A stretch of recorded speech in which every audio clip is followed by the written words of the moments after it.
Welcome to the Have Good Ripple Effect podcast. Let's jump right in. Welcome back to the Have Good Ripple Effect podcast. I'm Lisa Even, your host, and today we're talking about confidence as a leader. And I recently had a coaching client. I do keynote speaking on stage, and I'll do some team workshops within smaller groups. And then I do some leadership one-on-one coaching. And I recently had one of my coaching clients. We were talking about how to build confidence. And one of the things that she's really thinking about is as a younger and newer leader, how does she get her team to, listen to the things that she wants them to do, but also how does she interact with her leaders to really show that she can do it? And so one of the things that I asked her is, are you asking more for permission on things? Or are you asking for confirmation on things? And I think there's a slight nuance. We talked about, her definition of leadership and what a leader should do. And she had some great things like, a leader should answer questions and be there to support and, point people in the right direction. But they also should be able to give a little bit of, like feedback when necessary. And so I was like, yeah, good. And I said, talk to me about where you're at in relation to, a lot of trust or a little trust with your leader. And she goes, well, I worked for her for a couple of years before becoming a leader. So I think I have a lot of trust with her. And I said, great. And I said, what about the level of, you know, authority that she gives you? Like, as a newer leader, when you first start, they don't give you a lot of authority to go and do things and make decisions. And, as you're there longer, like you get more authority. And she's like, yep. And I said, where are you at in that? And she goes, well, actually, because again, I worked for her before becoming a leader, I have quite a bit of authority. Like we know how each other thinks. And I said, okay, let's talk about how you are interacting with her related to things that you're doing. And she mentioned a project that she's working on. She's planning an end of the year client party. So she actually is, they do this party every year. She's planning it. They have to get some local vendors to be part of it. It's kind of a community event, is the way to think of it. And so I said, okay, tell me about this party. Like, how does the planning go? And she goes, well, I really need to get some information from my leader about like, does she think this is good? Like, here's what I'm thinking for food. Here's what I'm thinking for, some of the logistics. And I said, okay, when you go to have that interaction, what does that look like? And she goes, well, I usually say to my leader, what do you think we should do? And I said, ooh, can I pause? Can I pause you there?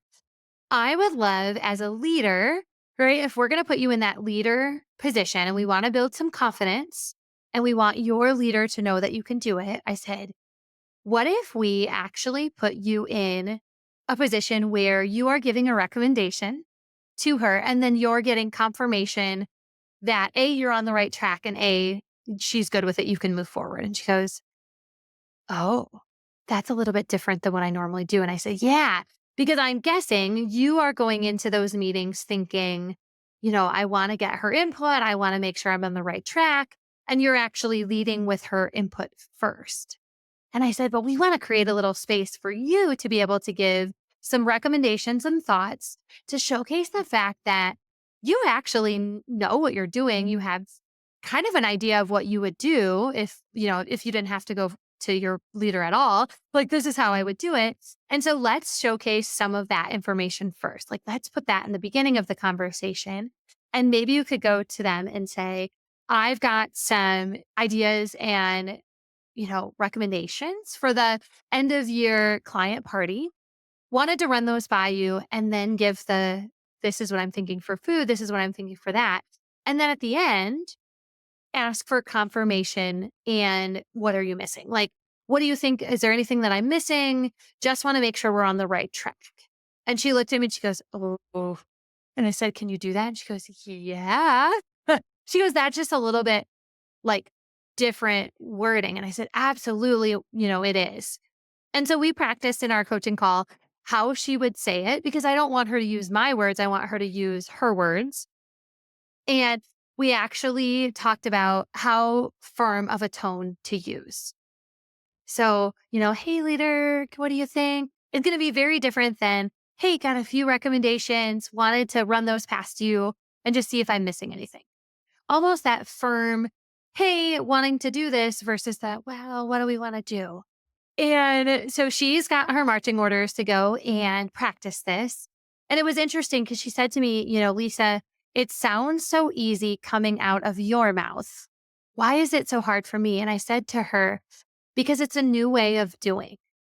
It's a new way of doing. When you do something different than you've done before, it feels hard. When you learn how to ride a bike or you learn how to do, a new skill, drive a car, it was odd the first few times that you do it. And I said, the way that we're going to build confidence is through doing.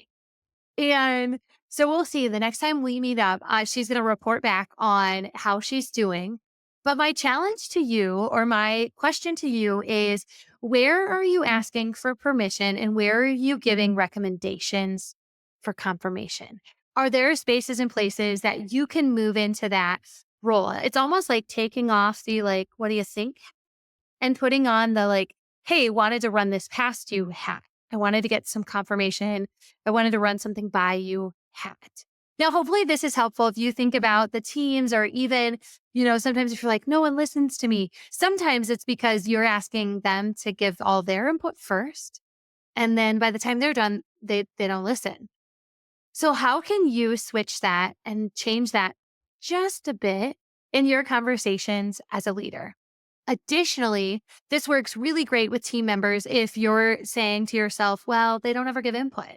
Sometimes they'll say, hey, I want to get some input from you. I want you to come up with a recommendation and run it past me. I put them in the position to contribute.